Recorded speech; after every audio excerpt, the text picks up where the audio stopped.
തദ്ദേശ തെരഞ്ഞെടുപ്പിന്റെ മുന്നൊരുക്കങ്ങളിലേക്ക് കോൺഗ്രസ് കടന്നിരിക്കുകയാണ്. കെ മുരളീധരനാണ് യുഡിഎഫിന്റെ പ്രവർത്തനങ്ങൾ ഏകോപിപ്പിക്കുന്നത്. മുരളീധരൻ എന്നോടൊപ്പം ചേരുന്നു.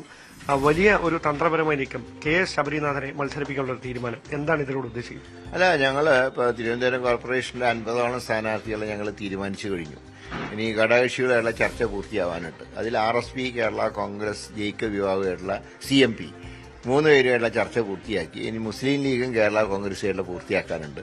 അത് ഇന്ന് പൂർത്തീകരിച്ച് ഒരുപക്ഷെ ഇന്ന് തന്നെ പ്രാഥമിക പട്ടിക ഞങ്ങൾ പുറത്തിറക്കും, അല്ലെങ്കിൽ നാളെ എന്തായാലും പുറത്തു വരും. അപ്പൊ ഈ താങ്കളെ ഒരു 101 മണ്ഡലങ്ങളുടെ വാർഡുകളിലൂടെ ഒരു യാത്ര അടുത്ത ദിവസം അത് നാളെ മുതൽക്ക് യാത്ര ആരംഭിക്കുകയാണ്. 101 വാർഡുകളും കേന്ദ്രീകരിച്ചിട്ടുള്ള സമ്മേളനങ്ങളും ജാഥകളുമാണ് നടത്തുന്നത്. അപ്പൊ നമുക്ക് ഈ വലിയൊരു പോരാട്ടം കാഴ്ചവെക്കാൻ കഴിയുമെന്ന തീർച്ചയായിട്ടും ഇത്തവണ കോൺഗ്രസ് UDF അധികാരത്തിൽ വരണം. ആ വാശിയിലാണ് ഞങ്ങൾ മുന്നേറുന്നത്. കൂടുതൽ നിയമസഭാ സാമാജികരായിരുന്നവർ ഈ മത്സരരംഗത്തുണ്ടാകാൻ സാധ്യതയുണ്ട്. അല്ല, ഇപ്പൊ ശബരിയുടെയാണ് കൺഫേം ആയിട്ടുള്ളത്. അത്തരത്തിലാണ് ഒരുക്കങ്ങൾ പുരോഗമിക്കുന്നത്.